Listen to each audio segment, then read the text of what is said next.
le diagnostic et le traitement. Deux étapes qui vont de pair, elles sont même indissociables. Il n'y a même pas besoin d'y mettre un point d'interrogation. En fait, oui, 1000 fois oui. Si on fait un diagnostic, c'est pour qu'il y ait un traitement.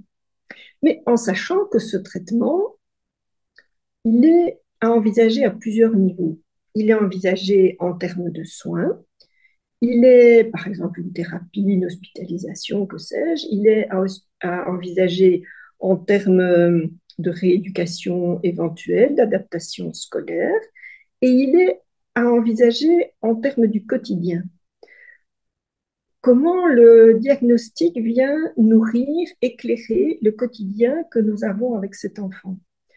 Donc, comment on va le soigner, comment on va le rééduquer, l'éduquer, comment on va dans le quotidien savoir ce qu'on peut exiger de lui, ce sur quoi on peut céder. Parce qu'un diagnostic, ça peut aussi servir à ça. Répéter à un enfant qui a une difficulté attentionnelle, mais enfin, fais attention à ce que je te dis, tu as encore oublié de mettre le bouchon du tube de dentifrice, ou mais non, les chaussettes là, elles sont à l'envers et les lacets. Hein. Ça n'a pas beaucoup de sens.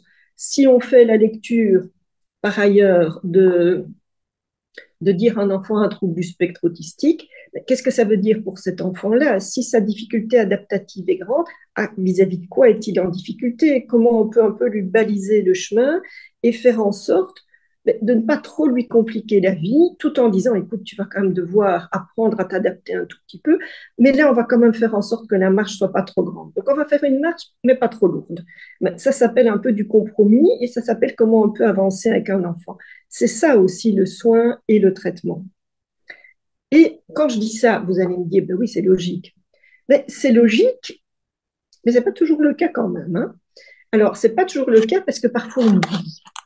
On reprend un peu le fil de sa manière de faire. Puis l'enfant, il évolue, donc la symptomatologie diminue, il va mieux. Alors, il va mieux, est-ce que finalement le diagnostic a plus ou moins disparu parce qu'il s'est comblé, parce qu'on a bien travaillé avec notre soin et nos thérapeutiques, nos rééducations, ou est-ce qu'il y a quand même simplement, est-ce qu'il y a quand même quelque chose à garder au niveau du quotidien, quelque chose où on se dit, ben, on ne fait plus attention comme ça, mais maintenant, on fait attention d'une autre manière. Parce que les symptômes d'un enfant, mais ils se transforment quand l'enfant grandit. Par exemple, moi j'ai le souvenir d'un enfant, il fouillait l'école, il fuguait. 9 10 ans, il fuguait. Je me dis, mais qu'est-ce que tu fais?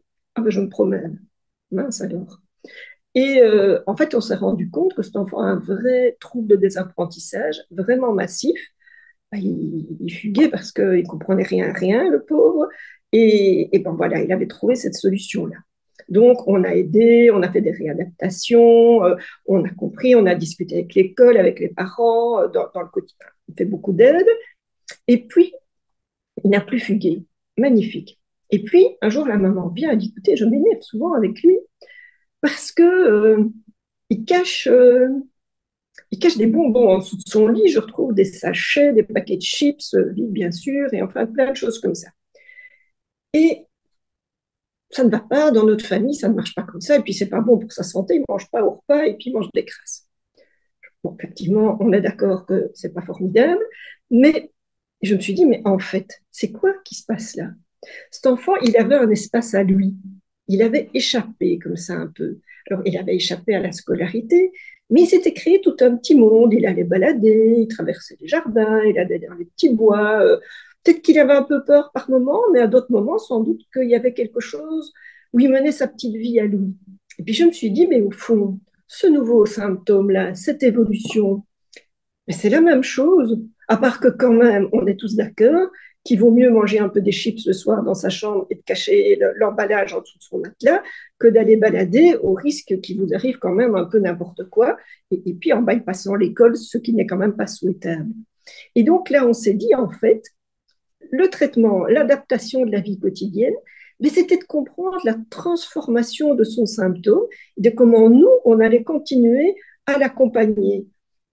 Donc voilà, là peut-être qu'il y avait un petit peu de tolérance parce qu'en fait, le symptôme, il était quand même beaucoup mieux que le précédent, même s'il n'était pas très acceptable par cette famille-là. Donc on a avancé avec ça.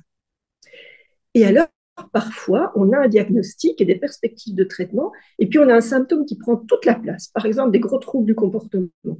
Et alors, on oublie de se dire qu'il est dyslexique, on oublie de se dire qu'il a des troubles du spectre autistique, des choses comme ça. Et bien ça, c'est vraiment important de garder le fil de notre idée du traitement.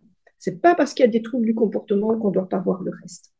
Donc, gardons bien notre idée du bon sens qu'on avait au début. Quand on a un diagnostic, ça dit un traitement, gardons cette idée-là au fil du temps, au fil de la transmutation des symptômes, et même s'il y a des symptômes très envahissants qui nous embêtent.